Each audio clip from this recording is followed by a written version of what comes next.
Hey, it's the Latino Newsletter podcast, a show about us all the time.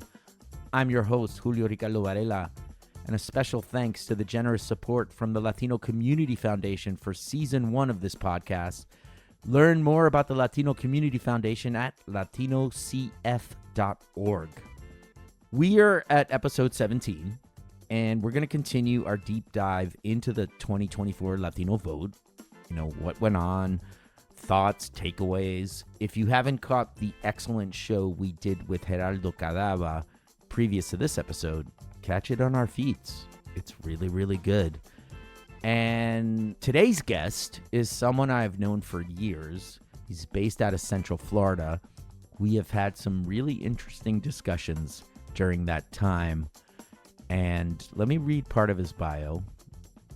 Jorge Bonilla is the host of El Show de Jorge Bonilla and is a news analyst at the Media Research Center, which, if you know the Media Research Center, it is sort of a right-leaning media watchdog site. They're kind of like the right-wing version of Media Matters. And he's a writer, an activist. He's a media analyst. Jorge's work has been featured on Fox News, The Blaze, Newsmax, Outkick, National Review, The Federalist, Town Hall, Red State, all the conservative digital sites. And he's a proud veteran.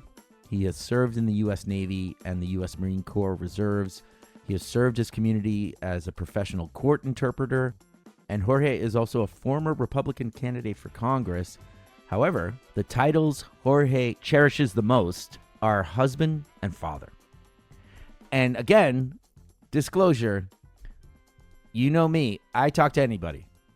And I've had conversations with Latino conservatives over the years, and Jorge is one of them.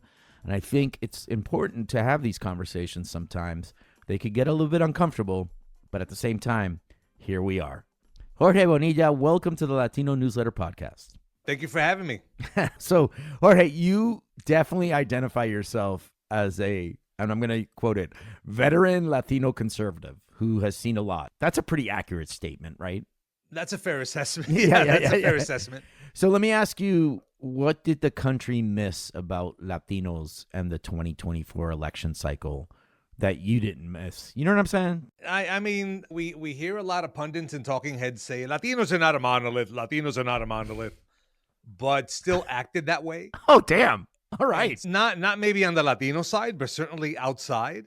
Certainly on the Anglo side and on some of the other side. And I think that there were a lot of assumptions that went into play, not taking into consideration that when you break everything down, Latinos are part of the working class. And that the working class message, as opposed to some of these other boutique issues, is what had greater resonance with the community. And I think that was a huge miss. So the Republican Party or the Trump Republican campaign strategy, in your estimation, was a working class campaign? How do you explain all this? I'm asking like my Latino conservative friends. Like, how do you break that down? It connected better with the working class. I mean, that was pretty evident in the results. And, you know, there was a greater focus on jobs, on the economy. People who may or may not be vulnerable to immigration issues look the other way on that. You saw polling that said when they're talking about criminal aliens, those are not like me. That was like a 67% number. So people were willing to look past that. Yeah. And really look at jobs and really look at the economy, look at some of these other issues, look at inflation. And that's where, for the most part, I think the community voted. I don't know what the Harris campaign was doing. It was, I mean, the whole thing was haphazard.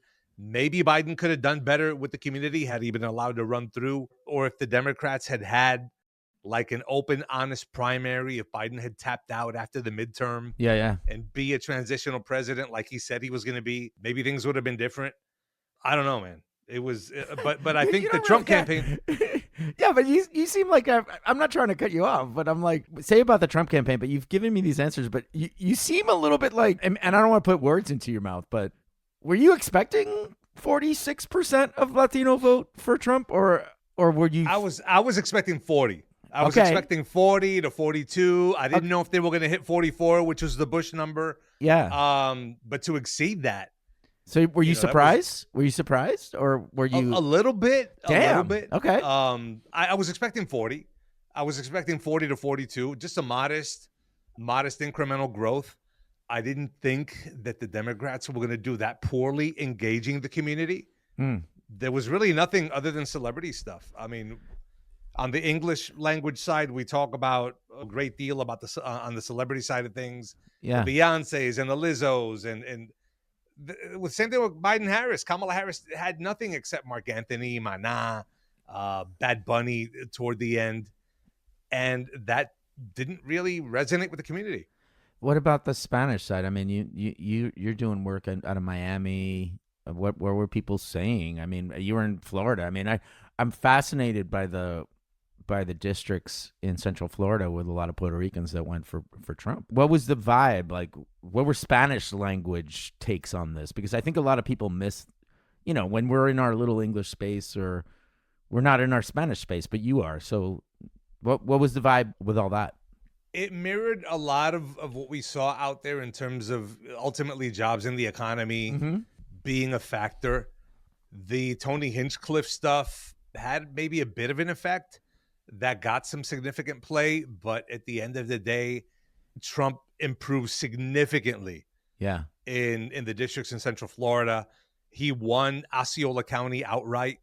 That's Kissimmee, Florida. That's like the big Puerto Rican bastion in Osceola County. He won Miami-Dade, which an outright win of Miami-Dade, that's huge. That's not just Cubans. That means that everybody else bought in. He improved significantly in other parts, in the South Bronx and other places. There were some of these other issues at play. Of course, there's concerns. There's sympathy concerns about immigration and some of these other things. But ultimately, it was jobs in the economy. That issue knew no language barrier. Yeah, and whether you're English dominant or Spanish dominant, you got to pay bills. You got to pay rent. The rent's too high. Food's too high. Yeah. I was half jokingly, but not really so much jokingly, when you had Hurricane Milton come through. As a Puerto Rican, as part of the Puerto Rican hurricane snack milieu, there's things that we go out and get. Among them, export soda crackers, right? Correct. And a can of export sodas. Consider this, that the export soda cracker at Publix. But they had been, now the export soda had been shrinkflated. Yeah. It is narrower. It had been significantly narrower and shorter. I've opened up a tin recently, and I'm like, these things got little. These things got little. Dude, $8.54 for a can of export sodas. I'm like, bro, the green tin. $8.54 with smaller crackers. $8.54 with smaller crackers. This is outrageous. So that's what people talk about in the end. Yes, that's what people I talk know it about, sounds silly. I know it sounds silly, but that's what people are like. Coño, $8.54 para export sodas. Una lata de galletas. Una lata de galletas más pequeña. Si tú haces la compra, man, and your food and your rice and your beans. Yeah, it adds up. It's funny. Like, Babu Nanue went into this whole thing on Fox News about how the main driver. Babu Nanue, CEO of Goya, yes. Yeah. What did he say? The main driver, yeah. The main driver being the price of metals and how the cost of making the can of beans, that's what drove the increase in your can of red beans. So, oh, wow. That's a factor, not just the beans, but the tomato sauce and all these other things. It's okay. And it affects people every day. So that was, at the end of the day, that was the main driver. I have a couple more questions, but I want to use our production skills. We were prepping for the show, and a follower sent me a link to a corrido that was written for Trump's victory. And it's the same group and writer, right, that did a viral corrido after Trump's assassination attempt in July. So let's take a listen. El triunfo de Donald Trump, ahorita están celebrando. Todos los que están con él, de gusto han de estar brincando. Mientras Kamala y su gente, su derrota están llorando. So, it's interesting that corrido kind of, the reason why I bring it up, and you kind of brought it up a little bit already in terms of the downplaying of immigration rhetoric. Like, here's this singer who's singing and saying, hey, he might deport all Mexicans, but not all. That's not true, right? When you go out on the online space, you can stay in your little media lane and you get two different takes. And that's the one thing I do respect you, Jorge. You and I have talked about this for years, and we kind of maybe meet at the lane and we're in the middle. But given what the administration is saying, given with the cabinet picks, I mean, you worked for Senator Rubio back in the day. Weren't you Hispanic Outreach when he was running? Yes, back in 2000, his first campaign, 2010. Right. So I kind of want to give you this sort of moment because you kind of know what Latino Republicans think. How much, when you hear mass deportation, was it being downplayed with voters, or do you really think like that's where we're going? To me, it feels like uncharted territory. You know what I mean? So yeah, I go mean, ahead. that's a sense. And before I get into that real quickly, it's you talked to, just let me address us meeting in the middle. My thing of it is, as a Hispanic conservative, by just in my interactions with my own family, my own community, I have loved ones that love Bernie Sanders, for example. Oh, I'm the same way. So I have no choice but to interact with that's everybody. I'm the same way. I mean, and people don't know that I'm a registered independent. People don't know that, right? And I just let the body of my work speak for itself. You know, Right. Just because I write columns for MSNBC doesn't mean I'm like, oh, Democrats are doing a great job with Latinos. This is, to me, the tension where I try to explain maybe to non-Latinos and mostly non-Latino liberals who are coming after me on Twitter about like, well, you just voted for your mass deportation. Like, that's the take, right? That's the take. That's the take. So what do you say to that, Jorge? You know what I'm saying? Because that's where I think people don't understand. Well, first of all, when you hear, and I hate to say it, it's mostly white liberals saying this. That to me is indicative of a bit of latent bigotry. Oh, there you go. You know, the self-interest argument, I've always found it to be offensive. Like, people have agency to determine for themselves what their self-interest is without being lumped into this box. But to the point about skepticism, yeah, there's a bit of that. Yeah. And I say this as someone who has restrictionist leanings, let me put it that way. There needs to be order along the border. There needs to be some there need to be deportations. Okay. I don't think that they're going to start with the people that came here in the 90s and in the 2000s that came over here from Mexico. You have criminals. You have people who actually have active deportation orders. You have a bunch of unvetted individuals who entered the country over the past 4 years.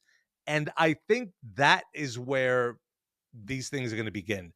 I don't think that there's going to be, and I could be wrong on this, and if I'm wrong, I have the humility to say that I was wrong, but I don't think they're going to go immediately after mixed status families unless there's somebody with either an active deportation order or a convicted felon or a criminal, something like that. That's my sense, is that they're going to go after convicted criminals. And then you have this other cohort of 10 million people or whatever it was that came into the country. Just right off the bat, you got 31,000 military-age Chinese. I think this is where that's going to go. Part of the tension with all this, we're here because of 30 years of policy that were generated. You know, again, go back to the 90s. Go see what Bill Clinton said. You could take a Bill Clinton speech from 96 and it could apply to a Donald Trump speech on immigration, at least the points of it. You know what I mean? Like Yes. And so I think we lose sometimes this sort of bipartisan path. And it's interesting because, you know, I don't know if you've read I'm sure you've read a lot of the post-election stories, but even with immigration, they're like, yeah, Obama deported more people. Like, that's basically the takeaway, right? That people tend to forget that, like, you know, during the first Obama term, it was still coming off of Bush, and it became a deportation machine. And then you see someone like Tom Homan, who served under Obama. We tend to lose sort of the context of all this. You know what I'm saying? And I feel like I don't know either what's going to go on, but it just can't be like, oh, this is just 4 years, right? I do think Latinos, I think this is part of the reasons why I think more lean towards Trump, and I would love to hear what you have to say about this, is because they're frustrated with Democrats never delivering on promises on immigration or on anything. And I think there was this sort of anti-incumbent feeling to be like, hey, you didn't really do anything on this issue. So why are you going to do something now? Right? I mean, I don't think you can dismiss that. No, I agree. I think there was a lot of people who thought that way. No, I mean, yeah, you certainly can't dismiss that. You have people who are frustrated after, the whole thing, Obama promising comprehensive 100 days during his first 100 days. And then he turns around and works on Obamacare, works on the stimulus, does everything but comprehensive immigration reform. There is some frustration with that. I think there was some latent frustration with that. Like, no matter what, the Democrats are going to promise and not fulfill. At least with Trump, I know what I'm getting up front. Even with the rhetoric. Like, people know. That's what you hear out there. So, yeah. There is, the community voted for, in a sense, they voted for certainty. You mentioned the Democrats at the start as to like, what were they thinking? So what were they thinking? I mean, what did they miss? And in your opinion, what's the status of the Democratic Party like right now with Latinos? I think it is disarray. In 2012, the GOP did an autopsy. Yeah. The famous autopsy about going to the communities, go where they're at, do the outreach, do the engagement, pass comprehensive immigration reform. Then Donald Trump, oddly enough, Donald Trump followed the autopsy. Other than immigration That's what reform. I told Gerardo Cadava last week. I said, ironically, the autopsy was kind of follow other than immigration. So you're not the only person who said that, but continue. It's funny because on immigration, you'd had the whole Chamber of Commerce Republican Party going along and pitching comprehensive, but wanting to get the cheap labor pool and being roundly rejected. Mitt Romney stumbling all over himself with the self-deportation. Then Trump goes down the gilded escalator and says, they're bringing drugs. They're not sending their very best. And that forces the Republican Party to forego its traditional Chamber of Commerce position on immigration. So that's really what forced, I don't think it was intentional. It was accidental. Trump kind of forced it and forced the party to go and to look toward economic populism as a way to attract Hispanic votes. And it took a while, but it's been ultimately successful. And I think the Democratic Party is in a soul-searching mode right now. Whoever the new chairman is going to have to perform some kind of autopsy, but they're going to follow the lead of guys like Ruben Gallego. Yeah. And listen to guys like Chuck Rocha and do more of an approach to going back to the working class, getting away from some of these elite boutique issues and assuming that immigration is the apex issue.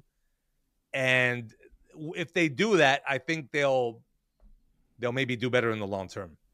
But I don't know how long it's going to take the Democrat Party institutionally to do that course correction, like turning around an aircraft carrier. You know what I mean? Yeah, well, you mentioned economic populism, and I'll leave you with this, but people tend to forget in 2016, there was another economic populist on the Democratic side who was actually gravitating. A lot of Latinos were gravitating to him, and that was Bernie Sanders. 16 and 20. And yeah, I mean, he got robbed. Was that part of it? Do you think like there's two factions in the Democratic Party now? We're looking at sort of like the Republican model, like 10 years later. They're going to go through their soul searching and come out different. Last thoughts here. You have Obamism and economic populism. Bernie has been the standard bearer of that economic populism. I don't know who it's going to be going forward, whether it's Bernie, whether it's AOC, whether it's somebody else. I don't know who it's going to be. Maybe Gallego. I don't know.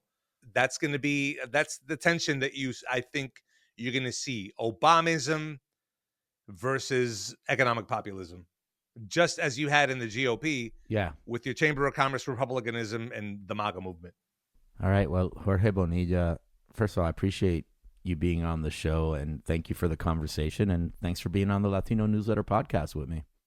Anytime. Happy to. It's a pleasure, and I'm happy to have had this conversation with you. Likewise. Okay, so that's Jorge, and it's clear that the message of jobs and the economy and food prices and economic populism and anti-incumbent fervor, a lot of factors played into increased Latino support for the Republican candidate Donald Trump. But as you can tell from the conversation, I don't think anyone can definitively say what's going to go on after January 20th. Like, even Jorge was kind of like, I could be right. I might be wrong. So it's a tension, right? And I think in the moment, there's a lot of voters, Latino voters, who were saying, it's definitely not going to happen to me because I'm a U.S. citizen, but I don't know. You know what I mean? It's like, I think people really voted for self-interest. And if you look at all the trends across the country outside of the Latino community, that is the case as well. So that's the conversation. I will always talk to people like Jorge, no matter what. And that's what the Latino Newsletter is all about. And this podcast, the Latino Newsletter, is produced and edited by me, Julio Ricardo Varela, and fellow Boricua and Knicks superfan. I thought I was a superfan. This man is a superfan, and that is Joaquin Cotler, who is co-producer and co-editor of this podcast. The mixing and sound design is also by New York Knicks superfan Joaquin Cotler. And the music is by Cast of Characters via Soundstripe. You can now donate to us at thelatinonewsletter.org and click on the Donate tab, or here on Spotify. And if you like what you heard, share this podcast, rate, review us wherever you get your podcasts. You can also subscribe on Spotify, Apple Podcasts, Audible, iHeartRadio, etc. We're on YouTube. We're on Twitter at Lat Newsletter. We're on Blue Sky at latnewsletter.bluesky.app, whatever that is. And you can follow us on all other social media platforms at The Latino Newsletter. And send me an email, julio@thelatinonewsletter.org. I got 3 last week, and I answered them all. There you go. We'll be back next week with that show about Univision and the Latino vote. Peace out, y'all.